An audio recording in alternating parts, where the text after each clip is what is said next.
Buonasera, ospiti di questo nostro speciale a TVA sono oggi Andrea Barbera, noto velista agrigentino, accompagnato da Antonino Cucchiara, rappresentante del Club Nautico Punta Piccola di Agrigento. Grazie per aver accettato il nostro invito. Una trasmissione un po' insolita, oggi parleremo di sport con Andrea Barbera che rientra da una traversata velica fatta da Roma Garmin 2. Ci parlerà meglio lui dell'iniziativa, una traversata che lo ha visto impegnato per parecchi giorni e che ha fruttato un'ottima prestazione con il secondo posto che è riuscito ad ottenere. Allora Andrea, parliamo di questa esperienza che hai avuto, raccontaci un po' qualcosa, la Garmin Roma, insomma un appuntamento importante che si fa dopo, diciamo, il primo appuntamento post-Covid, no? Perché durante questo periodo, insomma, le attività sono state bloccate. Ecco, raccontaci qualcosa. Sì, sono appena rientrato appunto da Riva di Traiano, dove si è svolta questa regata annuale, poi è stata la prima, diciamo, post-Covid, se così possiamo dire, che ha riaperto la stagione appunto degli eventi sportivi di vela d'altura in Italia. La Garmin Roma per 2 e appunto sono appena rientrato con la barca perché ho fatto un trasferimento di 330 miglia per partecipare a questa regata. La regata è partita il 10 aprile da Riva di Traiano con un percorso di 534 miglia che porta la flotta di barche ad andare verso sud, passando per un cancello di Ventotene, tra l'isola di Ventotene e un altro isolotto che c'è accanto, dove c'è il carcere di Santo Stefano. Si passa questo cancello, si scende giù, si girano praticamente l'isola di Lipari, nel cancello di Lipari e Vulcano, e si risale su. È un percorso che si fa soltanto in 2 persone, quindi 2 persone di equipaggio che fanno staffetta a bordo e si alternano. Noi facevamo dei turni di 2 ore l'uno, quindi chi è, diciamo, fuori si occupa di far correre la barca, di far andare, diciamo, il più veloce possibile la barca, le massime prestazioni. Chi invece fa il turno di riposo va in cabina, cerca di riposare, cerca di mangiare, cerca di riprendere le energie, che era una regata molto lunga, una regata che dura più di 5 giorni e quindi capite bene che bisogna sempre stare sul pezzo, sempre essere concentrati, ci vuole un grandissimo allenamento fisico e anche psicologico, perché fino alla fine non puoi permetterti di mollare la presa, devi sempre spingere la barca al massimo e magari dopo il terzo o quarto giorno ci sta che una persona cominci ad avere la stanchezza, sai, anche perché si naviga di notte. Quindi di notte non è che vai a fare 8 ore di sonno, di notte stai là cercando di avere i tuoi riferimenti per far andare bene la barca rispetto al vento. Insomma, la navigazione altura è abbastanza complessa, ci vuole parecchia preparazione sicuramente. Senti, non l'hai fatta da sola, ricordiamo anche il tuo... Il mio compagno è Stefano Paltrineri, lui è un velista oceanico, che ha fatto 5 Fastnet, una regata famosissima che fanno in Atlantico, è stato salvato addirittura dall'elicottero della Guardia Costiera francese perché a metà di una famosa regata, la Mini Transat, che fa la traversata dell'Oceano Atlantico in solitario, lui è stato salvato dalla Marina francese perché la barca stava affondando. Quindi è una persona con grandissima esperienza, che ho avuto la fortuna appunto, con cui ho condiviso questa esperienza, adesso siamo diventati amici e sicuramente poi faremo altre regate in futuro insieme. Come mai hai scelto questo partner? Non so, come è avvenuta nell'ambiente velico ci si conosce, ecco. ci si conosce un po' tutti, poi tramite un amico sono venuto a contatto con lui, ne abbiamo parlato, a lui la cosa gli è piaciuta e siamo entrati subito in sintonia e abbiamo deciso di partecipare insieme. Di fare questa avventura. Sì, di fare questa avventura insieme. Bene, con noi c'è anche Antonino Cucchiara, che è un rappresentante del club Punta Piccola, Club Nautico Punta Piccola. del Club Nautico Punta Piccola, insomma storico club agrigentino, che ci supporterà, insomma, nell'intervista ad Andrea Barbera, magari anche se vuoi fare qualche domanda, così, qualche curiosità. Ecco, il vostro club, facciamo un po' una piccola presentazione, sì, per quelli che magari non sono di Agrigento, non lo conoscono, certo. È conosciutissimo, certo, nell'ambiente, ma anche noi, insomma, ci rivolgiamo a un pubblico più vasto, per cui parliamo della vostra esperienza, certo, prego. Il Club Nautico Punta Piccola è una bellissima realtà che nasce nel 1974 dall'intuito e dalla passione dell'avvocato Timineri, che è stato appunto il fondatore. Io ero tra coloro che assieme ai nostri genitori abbiamo aiutato a fondare, insomma, il club anche materialmente.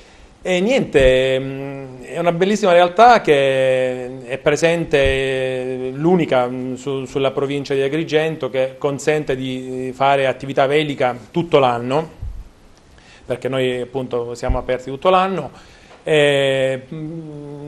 Lo sport della vela è uno sport assolutamente democratico, in quanto consente a tutti di far vela, sia dai piccoli 6-7 anni in poi, ma anche alle persone ultra sessantenni senza nessun problema. Ognuno può fare vela a suo modo, a sua immagine e somiglianza, dico io. Non è assolutamente obbligatorio che si faccia come regate, come nel caso del nostro amico Barbera. Lo puoi fare in senso crocieristico, ti puoi approcciare a questo sport veramente in 1000 modi. È uno sport bellissimo perché sei a contatto con la natura, con il vento, con il mare, riscopri te stesso, emozioni sempre nuove, e quindi poi puoi scegliere appunto se farlo in maniera agonistica oppure in maniera più rilassata. Ecco, una domanda che rivolgo a entrambi: come avete supportato Andrea? E ad Andrea chiedo quanto è stato importante il supporto del club. Prego. Parto io.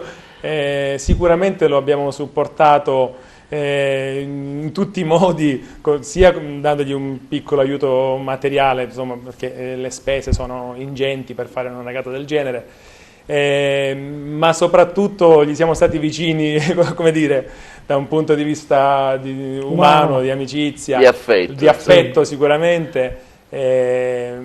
Abbiamo seguito tra l'altro con un'app che lui ci ha regalato, diciamo, tutto il percorso che ha fatto, quindi lo seguivamo costantemente e siamo stati felici del bellissimo risultato riportato. Andrea, quanto è importante avere anche questo tipo di supporto? È fondamentale che un atleta appunto abbia il suo club, il suo circolo che lo supporti in questo tipo di attività, soprattutto quando uno fa una trasferta così lunga, no? Io non giocavo in casa, io ho giocato fuori casa praticamente, quindi il supporto del club nautico è stato fondamentale, ma da sempre lo è stato per me, perché a parte che io sono cresciuto lì, ho mosso i primi passi nella vela proprio al Club Nautico Punta Piccola, mio padre era uno dei soci fondatori, insomma, quindi ci sono cresciuto, lui mi ha visto crescere, siamo stati sempre...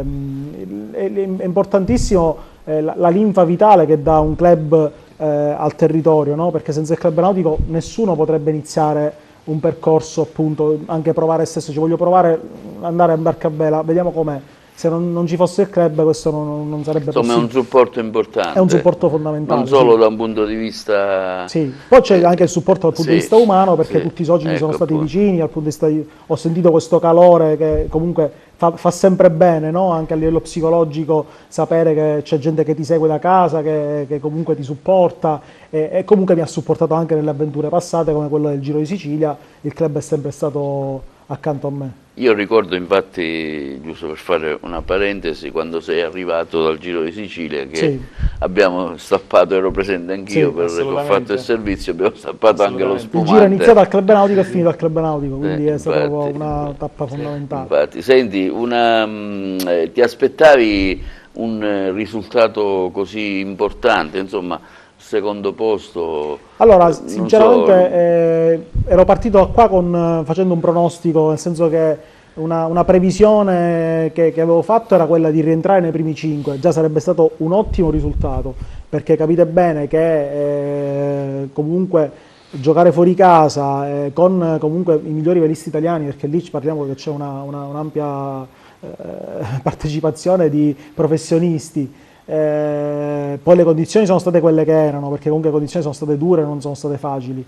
Abbiamo avuto Burrasca Forza 7 per metà del percorso, quindi arrivare secondo è stato un successo incredibile, e secondo me potevamo fare anche meglio se le condizioni fossero state diciamo più tranquille per tutta la regata. avremmo potuto anche migliorare questo risultato. Senti Andrea, qual è stato il momento più difficile della traversata? Beh, So che avete avuto anche la grandine, sì, insomma, leggevo sì, alcuni sicuramente il momento più difficile è pubblicato. stata la prima notte. La prima notte perché l'onda era veramente alta, avevamo 30 nodi di vento sotto raffica, diciamo che iniziare così subito la regata, dopo 12 ore, trovarsi poi nel buio con queste onde, e ancora bisogna prendere il ritmo, no? Con il tuo compagno del dormiveglia, perché comunque anche quando quando l'altra persona va giù, va a riposare in cabina, comunque non è mai totalmente offline, cioè nel senso al momento che serve subito bisogna salire su. Perché può servire una mano d'aiuto e quindi bisogna sempre stare sul chi va là. Si sta in stand-by però pronti a intervenire nel caso di bisogno. E quindi la prima notte è stata abbastanza difficile. Poi le condizioni sono cambiate, abbiamo preso il ritmo e siamo stati in sintonia e quindi ci siamo trovati. Diciamo che è un riposo leggero, insomma, è un riposo non leggero, è quel riposo sì, che tu fai sì. quando sei a casa. È un riposo quindi, frazionato, puoi riuscire a fare certo. un'ora, se riesci a fare un'ora di sonno di continuo già è un grande successo, anche perché poi dovete pensare che la barca nel frattempo sbatte fra le onde. Infatti la prima notte era impossibile dormire perché eravamo dentro una lavatrice, come se essere in piena una centrifuga. Sì. A parte il rumore che si sente dentro la barca quando entra dentro le onde, l'acqua che sale sulla barca, quindi copre completamente. Insomma, è abbastanza difficile riuscire a riposare. Ecco, in questi casi siete supportati da, insomma, c'è un mezzo che vi segue, no? Sì, noi Scusa avevamo... se magari non ho i termini tecnici, però dico, c'è un sistema che vi permette di essere anche controllati se succede qualcosa, no? Comitato... Di verificare anche la posizione durante la traversata. Certo. Allora, a parte che il comitato di regata, cioè l'organizzazione, il Circolo Nautico Riva Traiano che organizza questa regata, è abbastanza rigido sui protocolli di sicurezza, perché in passato ci sono state barche che si sono capovolte, gente che è stata recuperata di notte con l'elicottero, è sempre stata una regata dura, è una delle regate più dure che ci sono in Mediterraneo, sia per il percorso, sia per il periodo nel quale esso si svolge, che è un periodo di transizione nella primavera, quindi ci sono parecchie tempeste, burrasche. Io l'ho fatta nel 2005, quando la feci io nel 2005, di notte una barca si rovesciò e i 2 occupanti furono salvati all'elicottero davanti Capri. Un'altra barca perse l'albero, quindi capite bene che è una regata abbastanza dura.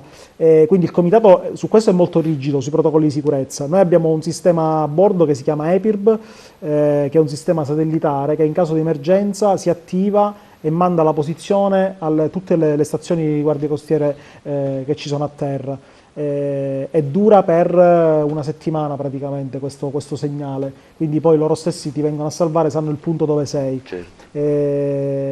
Abbiamo il telefono satellitare a bordo, quindi possiamo chiamare in qualsiasi momento, e poi abbiamo un sistema che è un tracker, è un affarino che emette un segnale GPS che viene messo in ogni barca e poi tramite un'applicazione il comitato o chi a casa vuole seguire la regata, certo, può seguire la posizione delle barche e quindi se poi vede che c'è un'anomalia, che magari quella barca è ferma o sta tornando indietro, allora capisce che magari sta succedendo qualcosa e può mandare i soccorsi o comunque allertare un po' la... Insomma, quello che è importante, dico che c'è una struttura... Assolutamente sì, è molto rigida, sì, una struttura di assistenza, di assistenza sì, che vi permette anche di affrontare la traversata con una certa tranquillità, fra virgolette, insomma.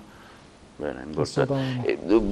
Ho visto che c'era anche un canale satellitare che vi seguiva, Sailor TV mi pare. Sailor TV, sì, è il canale ufficiale che c'è in Italia della vela, che è un canale importantissimo, segue tutte le regate dalla Coppa America alle regate minori.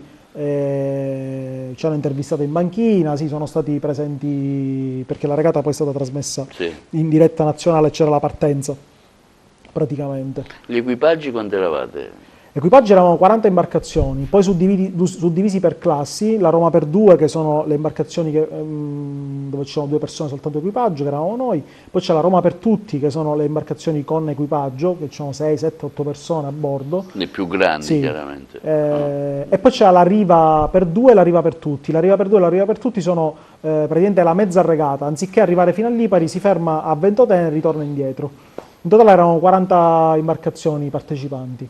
Beh, quindi diciamo sei Sì. contento del risultato, no? Assolutamente sì, è stata una bella soddisfazione. Poi strappare questo podio, riportarlo in Sicilia, insomma, Insomma, sì, hai portato i esatto. colori della Esatto, nostra terra e della nostra esatto. isola, Sì, insomma. avevo il patrocino della città di Agrigento, il sindaco l'ha voluto fortemente, patrocinare la barca che andava a affrontare questa regata, i colori del Club Nautico Punta Piccola e soprattutto della Sicilia, perché era l'unica barca siciliana partecipante. Un'esperienza che però diciamo, è stata anche supportata da alcuni sponsor, Sì, mi pare sì, giusto anche citarli, visto che ti hanno assolutamente sì. permesso questa... Questa è una regata dove comunque serve un supporto economico perché la partecipazione è abbastanza onerosa.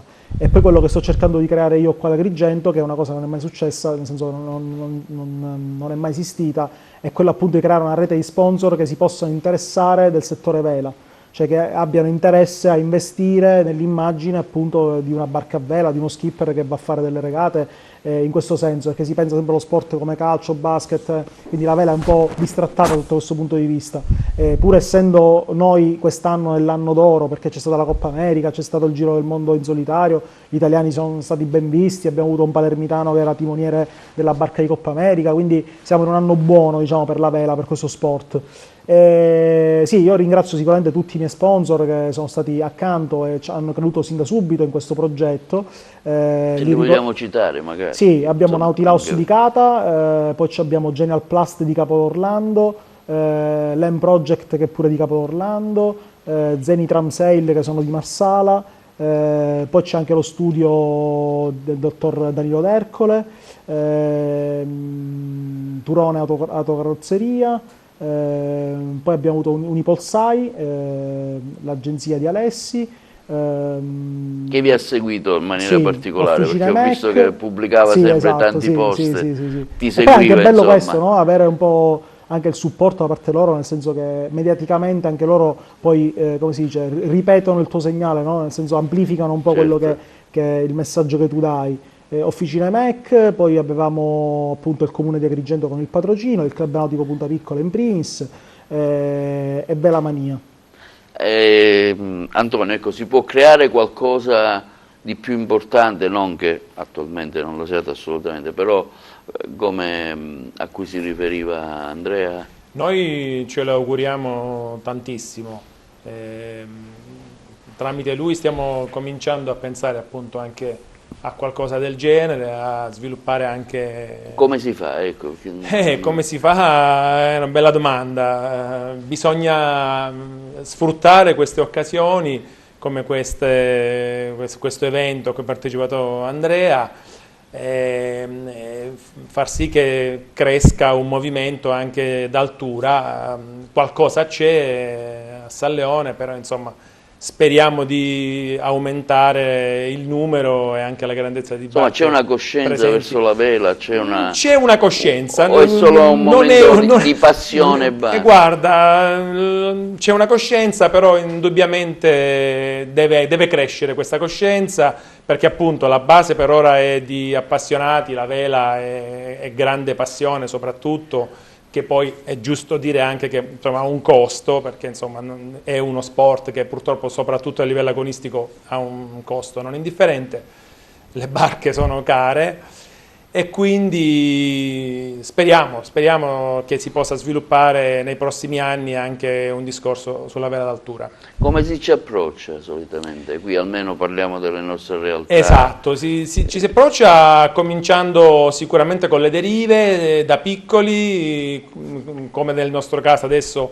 ad esempio trainati dai nostri genitori o da comunque amici, conoscenti che ti avvicinano allo sport della vela e quindi fai il primo salto in barca, provi, se va bene scoppia la passione e da quel momento non puoi più farne a meno. La barca diventa quell'oggetto che è più della motocicletta, più della macchina, qualcosa di particolare che poi...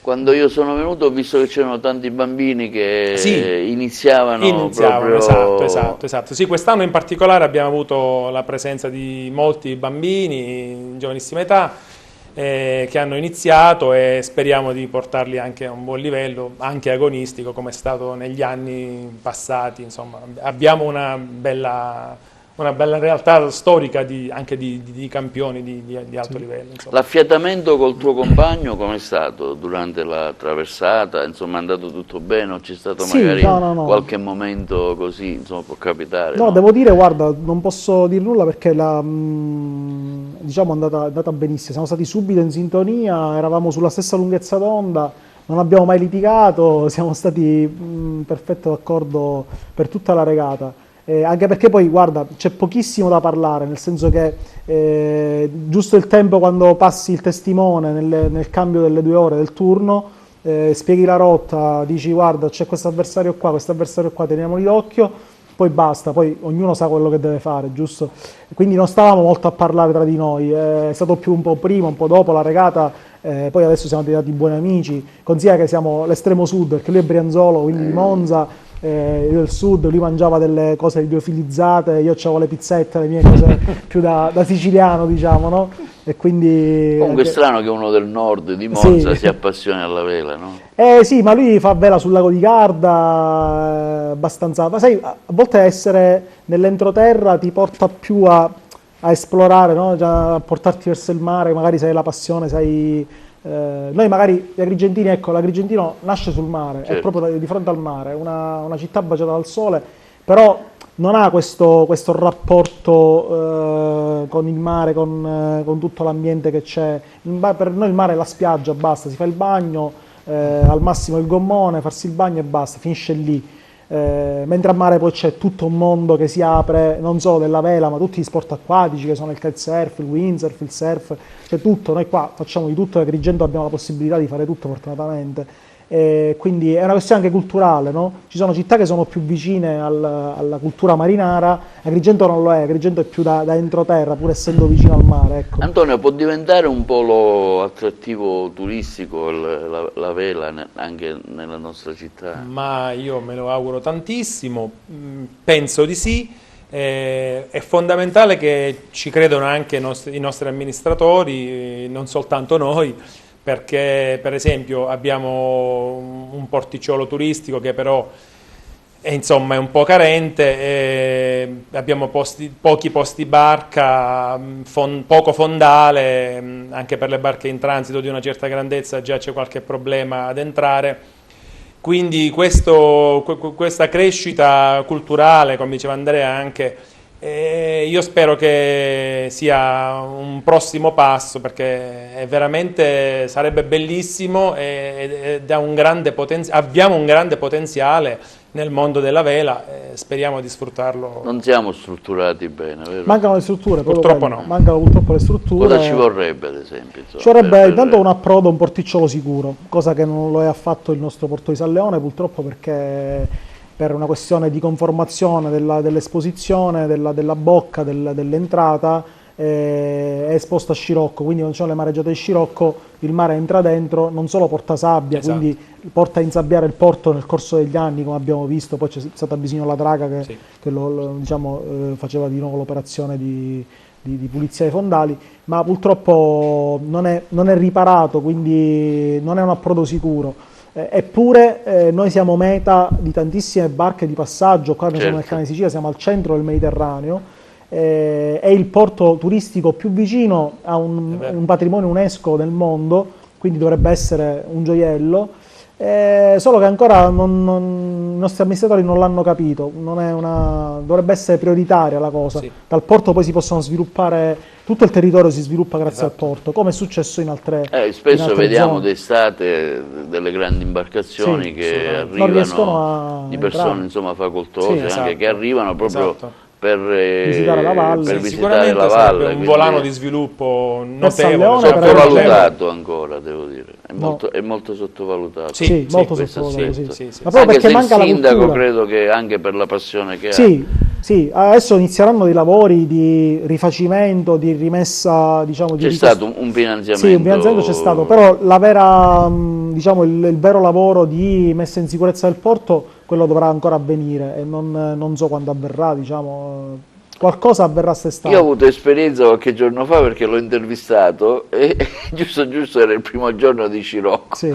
quindi ho avuto anche qualche difficoltà nel fargli l'intervista perché il pontile si muoveva, il sì. pontile si muoveva tantissimo, Sì, per sì, cui sì, sì. infatti ti ho Questo, chiesto sì. di come mai, Sì, sì. ed era proprio il vento di sci. Invece col ponente No, col ponente siamo abbastanza siamo riparati. più riparati. Sì, sì, quello sì.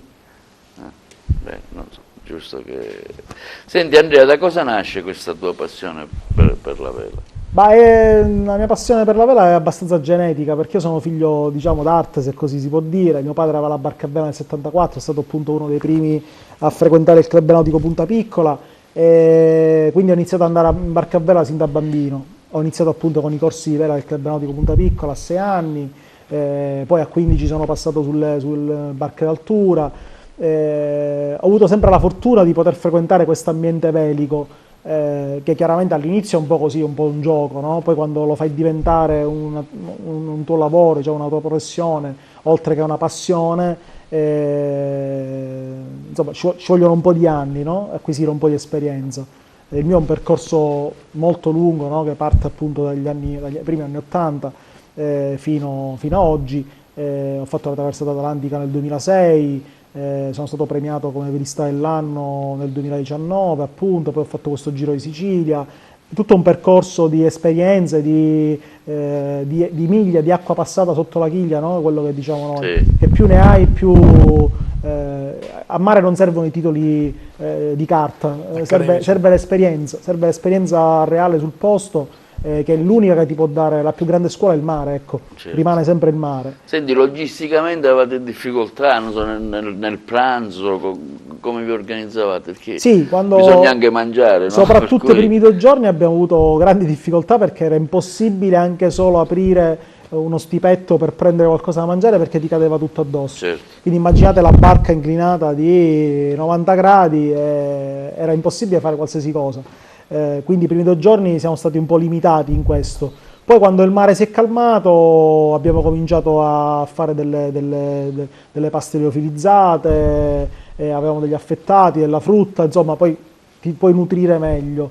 Però quando le condizioni sono dure, diciamo che l'ultima cosa alla quale pensi è proprio mangiare. Considerate che 7 barche si sono ritirate, 2 per avaria tecnica, una barca ha perso il bulbo e si è capovolta, un'altra ha preso una cima intorno alla chiglia e quindi si è fermata, e altre si sono ritirate per le cattive condizioni del mare, quindi molta gente è stata male a bordo, quindi immaginate le condizioni del mare come erano, insomma non era facile, non era alla portata di tutti, bisognava avere lo stomaco forte. Gli equipaggi come erano suddivisi? Cioè le barche erano... Allora, in questo tipo di regate d'altura praticamente le barche sono tutte diverse. C'era qualche barca simile, però poi le barche sono tutte diverse. Poi c'è un sistema di compensazione che mette a pari merito tutte le barche, quindi le porta alle stesse prestazioni. Ci sono barche più grandi, barche più piccole. Funziona così: se una barca per esempio è molto pesante, viene avvantaggiata, mentre una barca molto leggera viene penalizzata. C'è un certificato di stazza che si calcola in base alla superficie velica, al peso della barca, alla lunghezza, tutta una serie di parametri che vengono, praticamente si ottiene un coefficiente che poi viene moltiplicato per il tempo che tu impieghi per fare questo percorso. E questo sistema di compensazione mette poi a pari merito tutte le barche. Quindi può partecipare una Ferrari e una 500 e poi praticamente gareggiano sullo stesso livello. Invece parliamo della tua barca, che barca è? Insomma, la barca è una barca da regata crociera, anche se più regata come concezione, è una barca di 9 metri e mezzo, quasi 10 metri, si chiama Firstissimo, un Beneteau First 30, appunto lo vediamo adesso nelle immagini. Carena spigolo mi sembra, vero? Sì, carena spigolo, albero in carbonio, ha le vele in membrana, cioè che sono un pezzo unico, quindi non sono cucite, sono stampate su un unico pezzo che diciamo hanno una migliore performance, questo ai fini aerodinamici, ed è una barca nata appunto per fare questo tipo di regate offshore, no? Le regate che si fanno lontano dalla costa, che durano giorni. Infatti questa sarà soltanto la prima delle regate alle quali parteciperò in questa stagione 2021.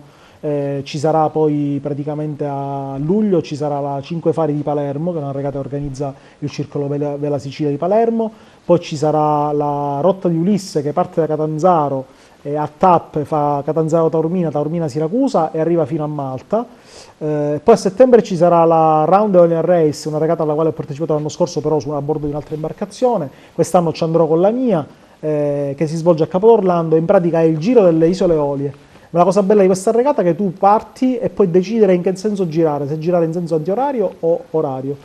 Quindi poi in base alla scelta tattica del meteo lo skipper decide quale giro fare. È una regata molto bella perché si svolge in un paesaggio, in uno scenario spettacolare. Che sono appunto... Mi pare che Palermo fa pure la traversata Palermo-Monte Carlo. Sì, no? ad agosto ci sarà la Palermo-Monte Tu Carlo. parteciperai alla Palermo? Purtroppo forse no, sto cercando perché poi per impegni lavorativi devo far coincidere le cose, quindi la Palermo-Monte Carlo è molto lunga, perché attraversa proprio, spacca a metà il Mediterraneo, dura diversi giorni, quindi per questioni di lavoro non so se riuscirò a partecipare. Anche. Se non la riesco a fare quest'anno sicuramente parteciperò l'anno prossimo. Sì.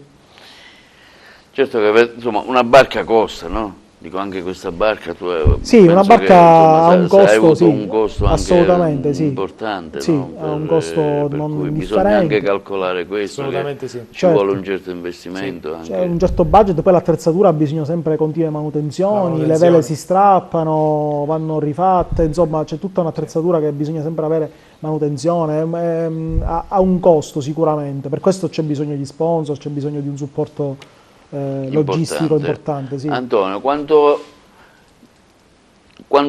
è stata, diciamo, valutata l'influenza di Luna Rossa anche nello sviluppo in questa iniziativa? Perché so che ho letto tra le varie cose che questa regata Garmin è stata influenzata anche da Luna Rossa, perché sì. Ricordiamo che c'è stato in Era quel appena periodo, finita, era appena sì. finito, insomma Luna Rossa sì. rappresenta un po' il nostro fiore all'occhiello della vela italiana, no? Ecco, esatto. Parliamone, giusto così anche per... Luna Rossa Poi ho visto, sì. cioè, dico, quest'anno hanno il massimo proprio dell'ingegneria navale, con una cosa che sembrava un elicottero, insomma. Sì. Infatti parliamo anche le macchine volanti, non le hanno chiamate proprio macchine volanti. Si sollevavano completamente dall'acqua con queste ali, insomma, uno spettacolo solo a vederle, obiettivamente. Luna Rossa ha dato un impulso sicuramente notevolissimo a tutta la vela nazionale, perché intanto è stata assolutamente innovativa come formula. Le barche, appunto, come dicevi, sono completamente nuove, rinnovate rispetto al passato, alla tipologia classica di barche di Coppa America, che erano barche rispetto a questa molto molto pesanti e dislocanti, soprattutto erano dislocanti. Questa categoria di barca, che è nata in Italia, bisogna ricordarlo, è importantissimo, perché le barche sono state fatte tutte da un cantiere di Bergamo, a proposito del discorso dell'entroterra di Monza, sì, all'avanguardia in assoluto in campo nautico, e ha costruito queste barche con questa grandissima innovazione dei foil, che sono quelle appendici che lateralmente entrano dentro l'acqua e sostentano lo scafo, così come avviene né più né meno per gli aliscafo, solo che queste barche navigano a vela, appunto, sempre con la forza del vento, sostenute da questi foil, raggiungendo delle velocità incredibili. Pensate che per qualunque di noi velista, pensare che 3-4 anni fa ci avessero detto che una barca poteva andare più veloce del vento, della velocità del vento, era una follia, una cosa che ci saremmo messi a ridere. Adesso queste barche hanno una velocità di 5 volte la velocità del vento, 5 volte la velocità del vento stesso, è incredibile, cioè veramente volano sull'acqua, e sono state un grandissimo spettacolo. Qualcuno dei nostalgici della vecchia Coppa America ha storto un po' il naso, però indubbiamente è stato uno spettacolo meraviglioso. Perché quest'anno mi pare che è stata la prima volta che questa imbarcazione ha debuttato. Peccato che non ho delle immagini di Luna Rossa, ho dimenticato. Abbiamo seguito tutti con le palpitazioni. Poi la notte, durante la notte, durante sì, assolutamente, era un appuntamento fisso. Andrea aveva creato una chat a questo proposito in ottamboli di Luna Rossa. Perché tutte le notti alle 3 ci Eravamo a quell'ora, sentivamo, quindi, facevamo il tifo sì, insieme esatto. seguendo la regata. Insomma, è stata veramente una novità assoluta. Sì. Dava proprio l'idea dell'aliscafo, ecco, io quando l'ho verissimo. vista subito. L'evoluzione delle barche sta viaggiando in quel senso lì, no? Le barche sempre più... Esatto, e bisogna dire che Luna Rossa era patrocinata da un club di Palermo, dal Circolo della Vela di Palermo, timonata, aveva 2 timonieri, era l'unica barca che aveva 2 timonieri, una formula che è stata sicuramente comunque vincente, perché avevano un timoniere sul lato di dritta e uno sul lato di sinistra, e uno dei 2 era Checco Bruni di Palermo, quindi mi pare che c'è stato un agrigentino pure, ho letto, un ragazzo di origine agrigentina. Esatto, però era un ingegnere, era un ingegnere che aveva fatto parte del progetto per la non ricordo il nome, forse Schembri. Gabriele Di Trapani.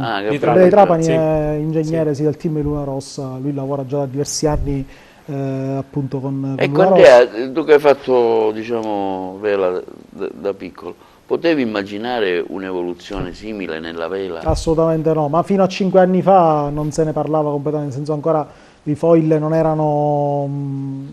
non si andava in quella direzione. Questa cosa è nata negli ultimi 3 anni, c'è stato uno sviluppo incredibile, anche perché serviva qualcosa che spettacolarizzasse un po' questo sport, no? Perché poi le regate alla fine al pubblico normale erano un po' lente, un po' noiose, no? Era un po' vista così. Invece questa formula ha rivoluzionato perché tutti sono appassionati. Potremmo dire la Formula 1, insomma. Esatto, infatti è la Formula 1 del mare, sì. Ma tecnicamente come funziona? Perché ho visto che lo scafo, grazie a questi 2... Sì, sono praticamente delle ali che anziché funzionare in aria, quindi avere un sostentamento sull'aria, hanno un sostentamento sull'acqua. E più va veloce, più la barca riesce a alzarsi. Loro poi tramite a bordo hanno dei trim che controllano queste alette e quindi decidono quanto farla alzare dall'acqua in base anche alla forza del vento. Lì c'è tutto uno studio al millimetro, ogni regata poi alla fine venivano fatte delle piccole modifiche per migliorare regata dopo regata, gara dopo gara, praticamente per migliorare le performance proprio al centimetro, al millimetro, una cosa incredibile. Insomma, come nella Formula 1. Sì, parliamo di un budget di 90 milioni di euro, non è una cosa... Prada, insomma... supera la Formula 1 come budget. Prada ci ha creduto da sempre. Prada e Pirelli. Pirelli. Ah, è Pirelli. E Pirelli, Tronchetti Provera hanno investito in questa... E già hanno dichiarato la partecipazione alla prossima America's Cup fra 4 anni, che ancora non si è capito dove si farà. Però già Prada ha detto che ci sarà, il team italiano sarà presente. Che quest'anno non si svolge sempre in Nuova Zelanda? No, Nuova Zelanda ha vinto la Coppa, ma la Nuova Zelanda decide dove poi disputare la regata, perché chi detiene la Coppa decide le regole del gioco, quindi che barche dovranno essere utilizzate, dove si dovrà fare questa regata e le varie formule che ci saranno praticamente. L'Italia quest'anno, Luna Rossa, specialmente all'inizio, insomma, ha dato parecchio. Noi abbiamo vinto l'Alex, quella che prima si chiamava Louis Vuitton Cup, adesso si chiama Prada Cup. Abbiamo vinto questo trofeo, quindi siamo stati i challenger ufficiali, gli sfidanti. Diciamo, battendo numerosi tutti i team anche americani, i team americani, inglesi, insomma. Sì. Per là si pensava per la prima volta si poteva raggiungere magari la vittoria, invece poi c'è stato un crollo. L'abbiamo sfiorata assolutamente la vittoria. Beh, non è stato un crollo, è stato che New Zealand ha avuto, come spesso accade nella Coppa America, nell'ultima fase un'evoluzione ancora superiore alla nostra, perché c'è da dire che Luna Rossa ha avuto uno sviluppo costante, incredibile a livello tecnologico, anche l'equipaggio, la formula della barca, come abbiamo detto, era nuovissima per tutti, per cui si scopriva, anche loro di giorno in giorno scoprivano davvero come funzionava la barca, i limiti della barca, limiti che si sono superati costantemente nel tempo, così come anche l'evoluzione tecnologica andava avanti costantemente, e purtroppo alla fine loro hanno avuto quel gap in più di noi, di circa un nodo e mezzo, 2 nodi, che ha fatto sì che... Ho notato che nelle ultime gare c'era poco vento. Io le ho seguite per quello che...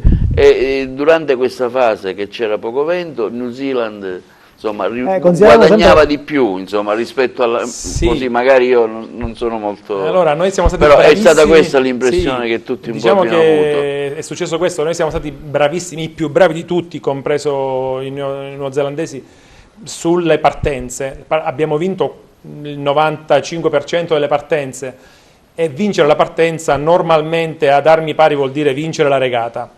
Purtroppo così non è stato, perché appunto quella differenza di velocità in più apparentemente piccola che aveva la barca della Nuova Zelanda alla lunga poi ha fatto sì che vincessero la Coppa, insomma. Possiamo pensare a un evento importante anche da noi, Andrea, insomma, fantastichiamo un po', ma d'altronde Guarda, gli eventi fantasticare appunto, non costa nulla, gli eventi però importanti sono tutti si può creare un polo così, si potrebbe creare, non dico a livello di New Zealand, cioè vabbè, della Nuova Zelanda, come quello oppure, no, si insomma, può Luna creare Rossa, però dico... un movimento più interessato per questo sport.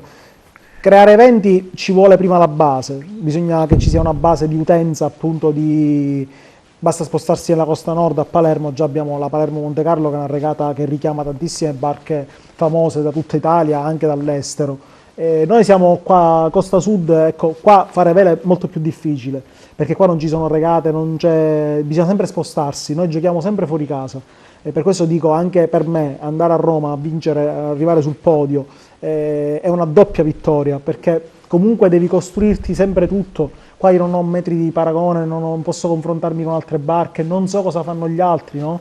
Poi arrivi là e ti trovi un mondo di barche super preparate. Certo, perché è importante anche... Quindi è sempre... l'interscambio. Sì, certo, l'interscambio è importante. Sì. Qua abbiamo poco confronto. Viviamo questo gap un Manca po'... la scuola, insomma. Sì, siamo lontani da tutti i circuiti, anche nazionali, tutti questi eventi che ci sono in Sardegna, a Roma, a Genova, in Liguria, siamo lontani da tutto. Quindi qualsiasi cosa dobbiamo fare noi ci dobbiamo spostare, quindi spostarsi significa comunque impegno, fatica, tempo a disposizione, tempo che togli anche alla famiglia, a tutto, quindi è sempre più difficile. Vorrei ricordare che tu, insomma, hai speso la tua Pasqua Sì, fuori casa, fuori sono dovuto partire prima perché c'era una finestra. Sei dovuto partire alcuni giorni prima. Esatto.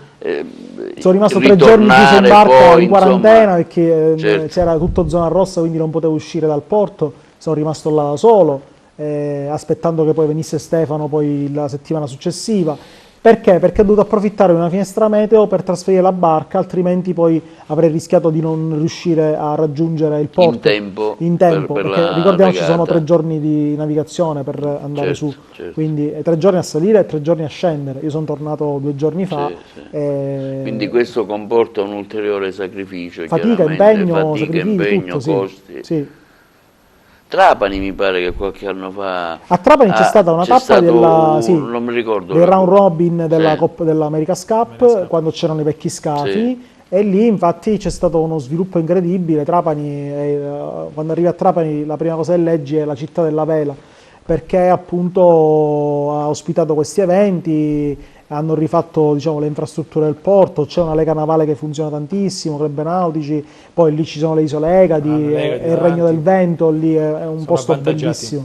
Sì. Per fare vela sì, è un posto... C'è più... Sì, poi hanno comunque l'aeroporto a 2 passi, fa tutto diciamo, la posizione. Mi ricordo che ci sono stati anche parecchi investimenti, Esatto, anche in strutture, infrastrutture, al porto di Trapani. Assolutamente sì. Invece il club Punta Piccola come si sostiene? Cioè come si vi sostiene? organizzate, Certo. Non lo so, strutturalmente come siete sì, strutturati? Viviamo grazie alle quote dei soci, che sono fortunatamente, insomma, alla portata di tutti, insomma, quindi è democratico come club da questo punto di vista. Sì. Anzi, speriamo di aumentare la platea dei nostri soci.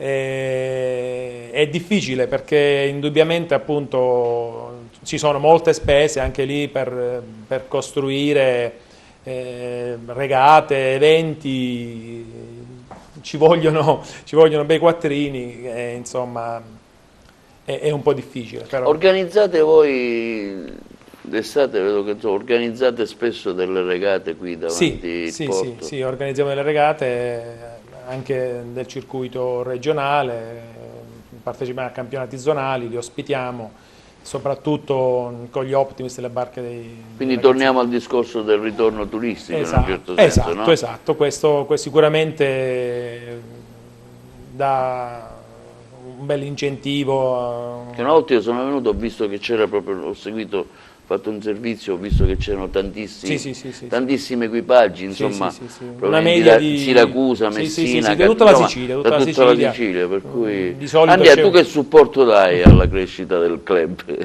Ma io a A volte- parte il supporto che hai dato mediatico, però da un punto di vista, diciamo, pratico. per un Come discorso... ti approcci, insomma, anche a chi arriva e si vuole, dai qualche consiglio? No, sempre sicuramente quando mi chiedono come posso iniziare a far vela, comunque io li indirizzo sempre al Club Nautico Punta Piccola, no? Consiglio a tutti di frequentare appunto i corsi che organizzano al Club Nautico d'estate, è il metodo ideale, no, per iniziare in sicurezza con un istruttore professionale. Ricordiamo c'è Giuseppe Terrana, il nostro istruttore di vela del Club Nautico, che allena i ragazzi che fanno Optimist, fanno laser, e poi li porta anche fuori a fare le gare regionali. È tutto un movimento, no? Spesso si vedono i pulmini con le, Esatto, con tutte le barche sì, sopra. con tutte le barche sopra. Sì, Il esatto. carrello pieno. È una carovana poi che parte, no? Che va a Palermo, a Catania o anche al nord Italia. Noi abbiamo avuto atleti che hanno avuto ottimi risultati anche in nord Italia, fuori in altre regioni. Insomma, è bello anche per questo, perché poi i bambini viaggiano, sono in giro. Certo, ora quest'anno col Covid purtroppo c'è stato un rallentamento di tutte le attività. Come vi siete mossi quest'anno col Covid?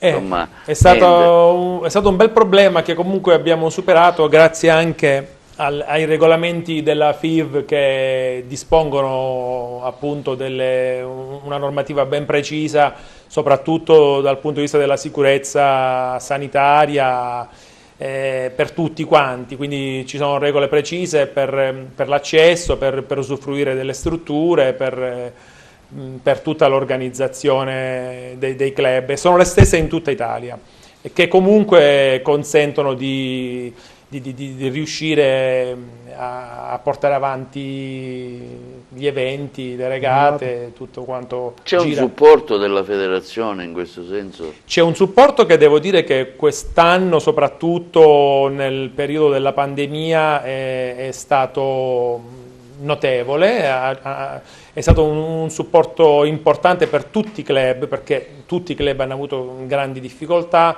in questo momento, e la FIV, la Federazione Italiana Vela, è riuscita, insomma, a garantire la sopravvivenza, diciamo, soprattutto dei club più piccoli come il nostro.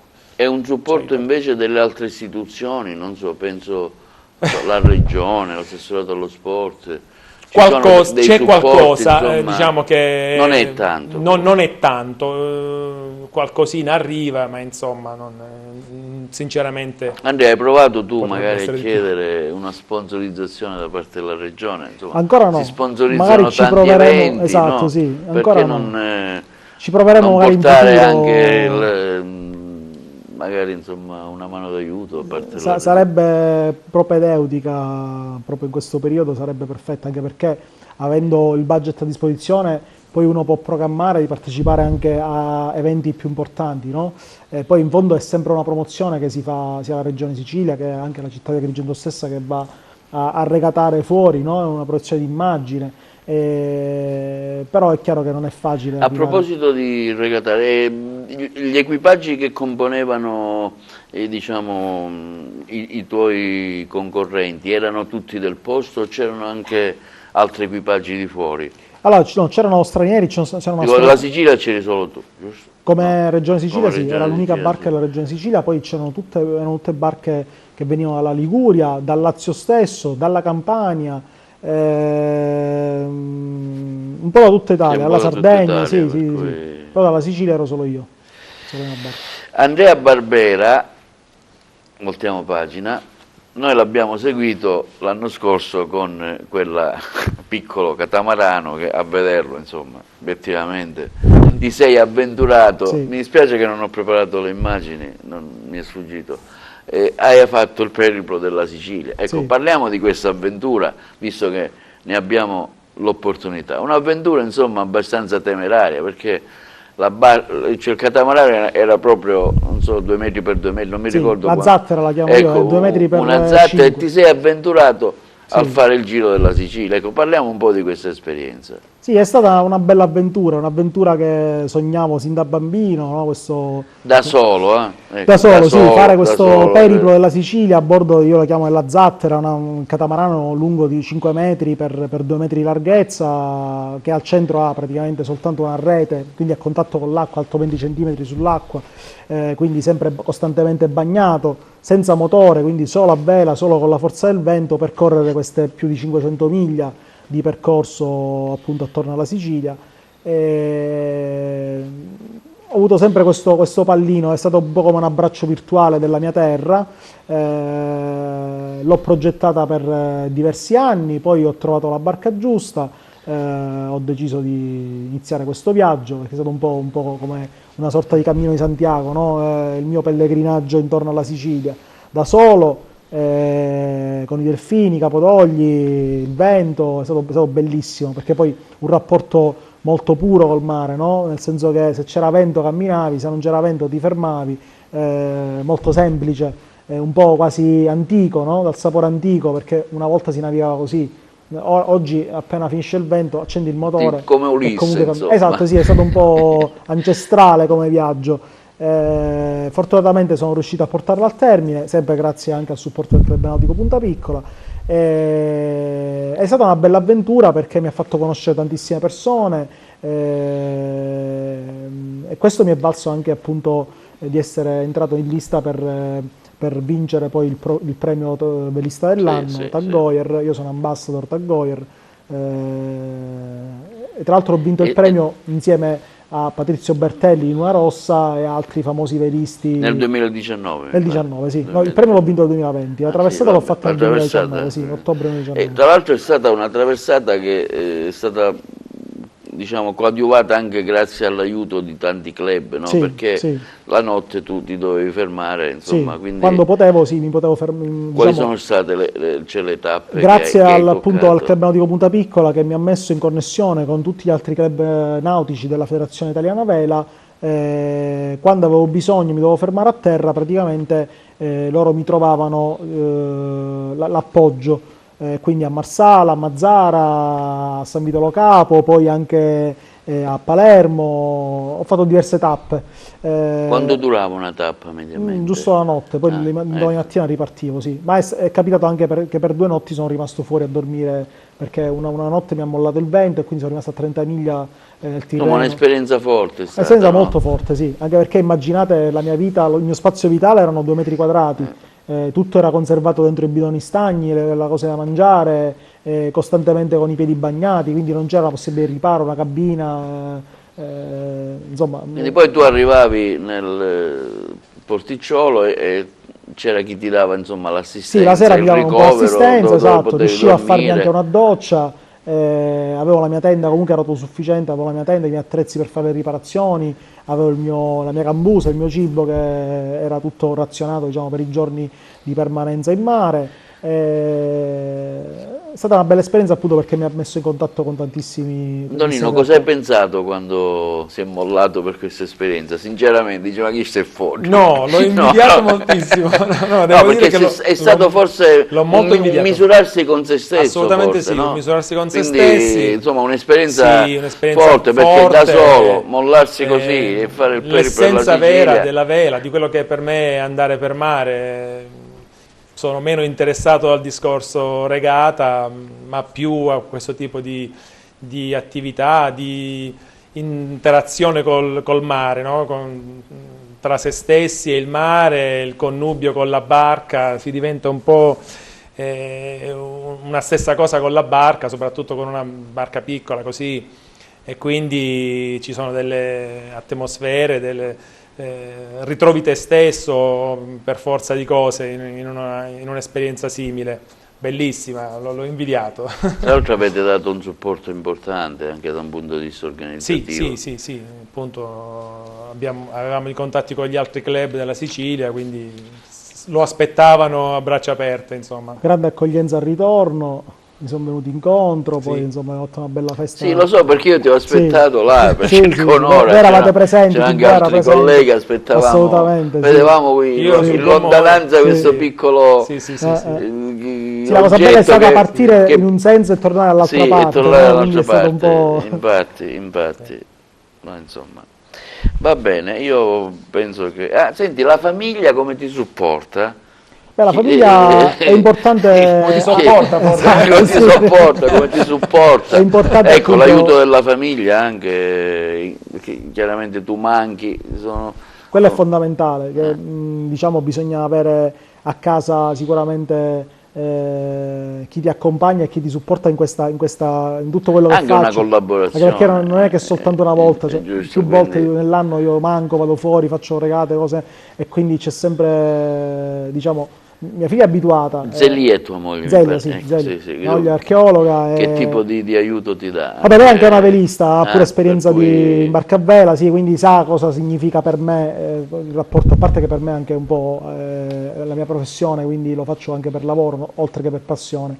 E quindi mi accompagna, come si dice, mi sostiene in questo, assolutamente non mi dice, ma dove stai andando, cosa fai? Appunto, perché è importante, no? È sempre Cioè, fondamentale. che se sempre non accanto c'è a me. questo feeling È in assolutamente famiglia, fondamentale. Non potrei far nulla, specialmente della altrimenti, sì. compagna, Necessario. insomma. Assolutamente, sì. Bene, bene. Antonio, allora siamo quasi alla fine della nostra... Poi mi pare che c'è stata un'altra esperienza nel 2006, no? Nel 2006 ho fatto la traversata dell'Oceano Atlantico, sì. Di questo non ne abbiamo parlato, io non ne sapevo nulla. Ora, Sì, questa è un'esperienza un po' più vecchia, diciamo, con quale barca l'hai fatta? Allora, Insomma, eravamo con eri da Adriatica solo? dei Velisti per caso, era una barca che poi aveva fatto un programma televisivo su Rai 3 che facevano il sì, giro quello del mondo, perfetto, sì, sì, salivano a bordo tantissime persone famose, Gerry Scotti, e i due, diciamo, Due testimoni. due testimonial erano Patrizio Roversi e Susi Benissimo, Bledi, no? benissimo, sì, Quelli che sì, poi hanno fatto Turisti ricordo per caso, benissimo, sì. sì, sì, E sì, noi sì. con questa barca siamo partiti da Rosignano alla Toscana e abbiamo fatto dalla Toscana praticamente fino ai Caraibi. Quindi abbiamo fatto 2 mesi e mezzo in barca a vela girando un programma per Sky, Sailing Channel, che era il canale della vela che c'era appunto in quel periodo, e abbiamo girato 24 puntate di un documentario di viaggio in barca a vela, quindi poi ci siamo fermati in Sardegna, poi alle Baleari, a Palma di Maiorca, poi siamo andati in Spagna, poi siamo scesi giù alle Isole Canarie, poi a Capoverde, poi abbiamo fatto questa traversata dell'Oceano Atlantico che è durata 13 giorni e mezzo, fino ad arrivare a Guadalupa, le isole francesi. Da Guadalupa poi siamo saliti su, abbiamo fatto tutti i Caraibi fino alle British Virgin Island, quindi una bella avventura, un bel racconto di viaggio di 2 mesi e mezzo. Tra l'altro trovate le puntate sul mio canale YouTube, Andrea Barbera su YouTube. Ah, c'è vedi, tutte questa è una bella cosa, non lo Sì. sapevo, per cui sul tuo canale... Sul mio canale si trovano sia video delle trovano regate, sia un po' tutti gli sport che pratico, perché faccio anche Non lo sapevo, se no avrei riproposto qualcosa. Sì, sì, sì, sì. Ci sono i video della traversata atlantica, di queste puntate che sono andate in onda, trovate un po' di tutto, ecco. Insomma, possiamo fare una storia, un film allora. Diciamo, abbiamo del materiale per fare un docufilm sul... Sì, assolutamente. Tra l'altro non sul mio canale, ma sul canale YouTube del Giornale della Vela c'è il docufilm I 360 che si chiama, che è il docufilm sul Giro di Sicilia, che il Giornale della Vela ha voluto sposare Sì, questo progetto sì, sì. e ha sostenuto appunto il docufilm. Che Su poi, quale canale? sul canale del Giornale della Vela, Giornale si chiama della Vela. 360, il racconto di Solo Around Sicily, che Bene, poi, chi se lo avete vuole voglia di vedere. vederlo, basta andare su YouTube e lo... Bene, siamo arrivati alla fine di questa trasmissione. Antonio, a te la tua conclusione, cosa ti auspichi anche per, affinché magari la vela d'Agrigento possa... Intanto, sì. Può arrivare a un traguardo, diciamo, un po' più alto, insomma, e magari chissà un domani organizzare anche qualcosa di importante, Certo. no? Anche con l'aiuto delle istituzioni. Delle istituzioni, sì, Sarebbe bello creare Certo. anche un momento così, un'iniziativa, un qualcosa, una Sì. regata, qualcosa Sì, sì. insomma che interessi, che parta magari arrivi ad Un Agrigento. progetto l'avremmo con Andrea. Sì. E anticipiamolo, Sì, vediamo. Magari così facciamo un piccolo scoop. sì, lo scoop lo possiamo fare. Vorremmo organizzare in termini di regata strutturata il giro che ha fatto quello che lui ho fatto poi io. del Giro di Sicilia, quel Solar Around bene. Sicily, farlo diventare un appuntamento Cioè, poi il nel Covid ci ha calendario. bloccato perché eravamo già Esatto. a metà Avevamo strada. Di organizzare una cosa con altri equipaggi diciamo, Sì, proveniente sì. da... Aperto a Certo. tutti. Aperto a Aperto a tutti. tutti, sì. partenza da Agrigento e ritorno ad Agrigento. Bene, Sarebbe noi un bellissimo evento. gli daremo il nostro supporto da un Grazie. punto di vista televisivo, Grazie. informativo. Andrea, il tuo futuro come lo vedi, come lo immagini, a parte degli appuntamenti che hai già annunciato? Vabbè, è scontato, il mio futuro è sempre in barca a vela, sempre a mare, quindi non potrei farne a meno, quindi per forza devo, diciamo, quello sarà sicuramente il futuro, è quello. Sicuramente lavoreremo per far crescere questo movimento della vela d'Agrigento insieme al club nautico, ce la stiamo mettendo tutta. Chiaramente è un percorso che va fatto, passano gli anni, nel senso che comunque è un investimento che bisogna fare, però ci stiamo provando, Certo. anche a investire sulle nuove generazioni, Sì. no, sui bambini che Sì, un giorno sì. cresceranno, insomma, porteranno avanti questo. Quindi Antonio, facciamo un appello magari a chi Facciamo un vuole appello, iniziarsi alla senz'altro, vela, il senz'altro. club Punta Piccola. Sì, È aspettiamo disponibile. numerosi tutti quanti, grandi e piccoli, soprattutto i ragazzini dalle scuole primarie. Facciamo un appello sicuramente. Il club è aperto tutto l'anno, è una bellissima realtà. Vi aspettiamo numerosi. Grazie a Bene, tutti. ringraziamo Antonino Cucchiara, rappresentante del club nautico Punta Piccola qui a San Leone ad Agrigento. Ringraziamo Andrea Barbera Grazie a per voi. questa esperienza, ci ha raccontato dell'avventura di Carmen, Roma, Isole Olie, andata e ritorno, insomma ha fruttato il secondo posto, quindi penso che sia abbastanza soddisfatto. Ringrazio i nostri telespettatori che ci potranno vedere sul canale 92 del Digitale Terrestre, in streaming sul sito www.televideoagrigento.tv. Questa puntata sarà anche inserita nel nostro canale YouTube. Ringrazio ancora Andrea e Grazie a ringrazio voi. Antonino. Grazie a tutti. Grazie, Grazie. una buona serata.